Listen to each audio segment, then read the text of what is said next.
और सिंह साहब तो पीछे करो, थोड़ा पीछे हो गया, सामने थोड़ा पीछे हो, थोड़ा पीछे हो।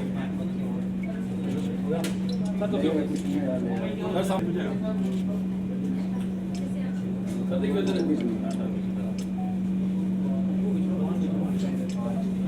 स्वास्थ्य group of industry and hotels, आप सब लोगों का हार्दिक स्वागत करता हूं और धन्यवाद करता हूं कि आपने अपने इतने व्यस्त समय में अपना टाइम निकाल के हमारे पास आए हैं। आज का उद्देश्य हमारा ये रहेगा कि जैसे आप भली भांति जानते हैं, केंद्र सरकार की ओर से, मोदी जी की ओर से स्वच्छ अभियान के ऊपर बड़ा एक फोकस किया जा रहा है। उसी सिलसिले में पॉलीथीन के ऊपर बहुत से लोगों के अलग अलग किस्म के विचारधाराएं आ रही हैं।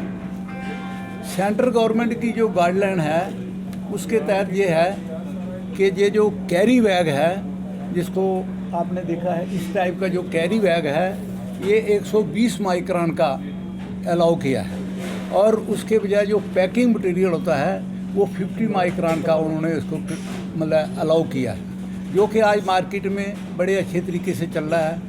इसमें पोल्यूशन कंट्रोल बोर्ड हुआ, म्यूनसिपल कॉरपोरेशन हुई और जितने भी एजेंसीज हैं वो इसके ऊपर काम कर रही हैं और बहुत अच्छा इसका रिस्पांस जो है वो दिन ब दिन आ रहा है। उसके साथ साथ एक नया प्रोडक्ट जो है कंपोस्टेबल बैग का आया है। बहुत अच्छा प्रोडक्ट है। हमने उसके ऊपर काफ़ी कई टाइम हो गया, सालों साल हो गए हमने उसके ऊपर स्टडी करते हुए। ये लिफाफा जो है, इस लिफाफे की जो लाइफ है वो 6 महीने की लाइफ है। 6 महीने के बाद ये लिफाफा, इसकी दिन ब दिन लाइफ जो है 3 महीने के बाद कम होना शुरू हो जाती है। और सबसे बड़ी बात यह है कि ये लिफाफा जब मिट्टी में मिल जाता है तो ये फर्टिलाइज़र में चेंज हो जाता है। मतलब जैसे वो जो प्लास्टिक का लिफाफा है वो फर्टिलाइज़र नहीं बनता है, वो ऐसे ही रह जाता है। और इसके टेस्ट के लिए एक सबसे बड़ा जो है वो हम आपको बताते हैं। ले आइए जी, वो केमिकल ले आना है। वो भाई बैग है, ये केमिकल में जो ही पड़ेगा जाया हो जाएगा। और प्लास्टिक का लिफाफे का पीस, ये जो प्लास्टिक का लिफाफा है, जब इसको डालेंगे तो ये कितना भी टाइम रहेगा ये बिल्कुल जाया नहीं होगा। सेम केमिकल है, प्रोडक्ट अलग अलग हैं, लेकिन ये आपके सामने है, ये वैसे का वैसा रहेगा। और ये जो कंपोस्टेबल जो है, ये 1 मिनट से पहले इसको जो है ये डिलीट हो जाता है। ये आपके सामने प्रैक्टिकल है। ये कोई भी आदमी मार्केट में इस केमिकल को रख के उसको जो बेचने वाला है उससे ये क्या कर सकता है। बिल्कुल प्रैक्टिकली बात है। हालांकि ये सब सीक्रेट चीज़ें हैं, लेकिन हमने फिर भी आपके सामने ये रखा है।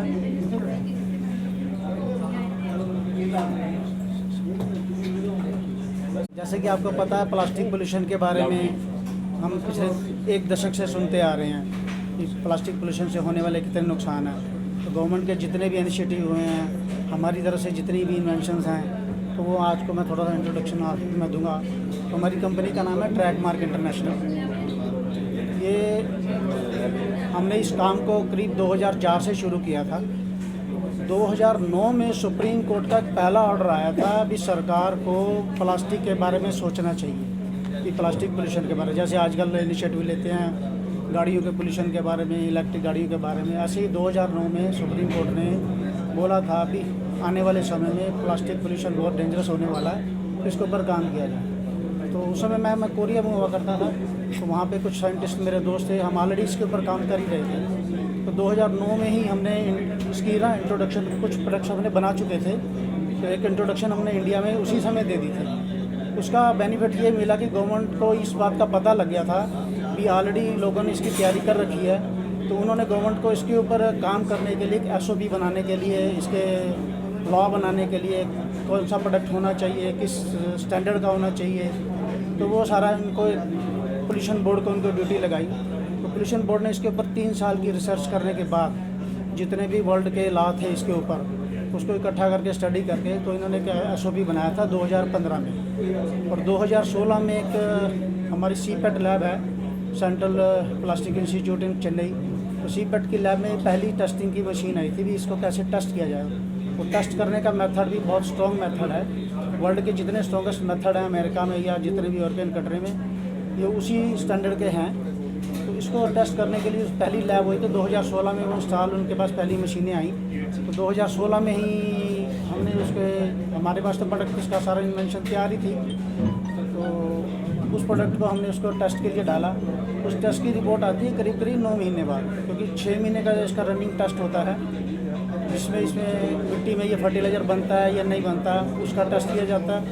उसके बाद अगले 3 महीने उस सॉइल में पौधे उगा के भी देखे जाते हैं भी क्या ये सचमुच में सॉइल बना या नहीं, उसमें कंपोस्ट हुआ है, फर्टिलाइज़र बना है। तो टेस्ट होने के बाद 9 महीने के बाद इसकी एक रिपोर्ट मिलती है। उस रिपोर्ट में ये प्रूव होना चाहिए विद इन 180 डेज़ ये 90% कंपोस्ट होना चाहिए। तो ये इनका एक मिनिमम स्टैंडर्ड है इंडिया गवर्नमेंट का। तो इस स्टैंडर्ड का नाम है ISO 17088। तो ये स्टैंडर्ड के मुताबिक ये सारे हमारी कंपनी ने टेस्ट कराए। तो हमारा ये 80 डेज़ में ही अपना 180 डेज़ का विद इन 100 डेज में 85% हो गया था।